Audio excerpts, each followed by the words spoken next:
politika naman, malaking responsibilidad at kapangyarihan ang ibinigay noon ni Pangulong Aquino sa shooting buddy niya na si DILG Undersecretary Rico Puno na nasa paksyon na kung tawagin ay Samar Group. Pero ngayong si Secretary Mar Rojas na ang namumuno sa DILG na galing naman sa kung tawagin ay Balay Group. Paano na si Puno? Ang Samar at Balay Group ay sinasabing paksyon ng mismong mga kaalyado ng Pangulo. Nakatutok si Jamie Santos. Lahat ng mga co-terminus will be vacated by the time na pumasok tayo. Malinaw ang mga salitang binitawan ni incoming Interior Secretary Mar Rojas nang i-anunsyo ng Pangulong Noynoy Aquino na siya ang papalit sa yumaong si Jessie Robredo. Lahat ng posisyon sa DILG mababakante, kasama ng pwesto ni Undersecretary Rico Puno. Kanina humarap siya sa media, bagaman tumanggi siyang sagutin kung nagbitiw na nga ba siya sa DILG. Sinabi niyang handa raw siyang harapin kung saan man siya dalhin ng Pangulo. Matunog na sa Department of Agriculture daw siya ililipat. Wala yung mga orders sa akin. Sa gitna nga ng issue sa DILG, tila nabuhay ang dalawang paksyon sa Malacanang.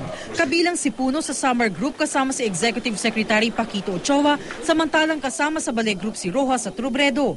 Kilalang malapit na kaibigan ng Pangulo si Puno. Ito raw ang dahilan kaya itinalaga siya nito bilang Undersecretary ng DILG. At dahil tiwala si Aquino kay Puno, ibinigay sa kanya ang pamumuno sa PNP kahit pa nakaupo noon bilang kalihim ng ahensya si Robredo. Pero handa raw si Puno na makatrabaho si Rojas. Yes,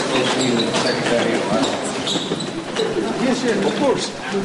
Wherever we're saan lang tayo dadalhin okay naman tayo. Wala naman daw alam ang Malacanang sa di umano'y resignation ni Puno. Pero nang tanungin kung dapat na nga bang umalis si Puno sa DILG, sagot ng palasyo. Until such time that Secretary Mar assumes the post, then we can assume that Mr. Puno remains in place. Samantala bilang acting DILG Secretary, pinangunahan ni Ochoa ang presentasyon ng budget ng ahensya sa House Committee on Appropriations kanina. 90.5 billion pesos ang panukalang budget ng DILG para sa taong 2013, bumaba ito ng 3% o 2.3 billion pesos. Ayon sa DILG, magdadagdag ng bagong jail officers para maiwasan namang insidenteng pagtakas ng mga bilanggo. Plano rin ng DILG na bumili ng mga armas at posas para sa BJMP. To improve the custodial ratio from 1:30 to 1:20 to 29, and escorting ratio from 1:3 to 1:2. For better jail security. Nakatakda namang magdagdag ng 3,000 police officer 1 ng PNP. Jamie Santos, Nakatutok, 24 Oras.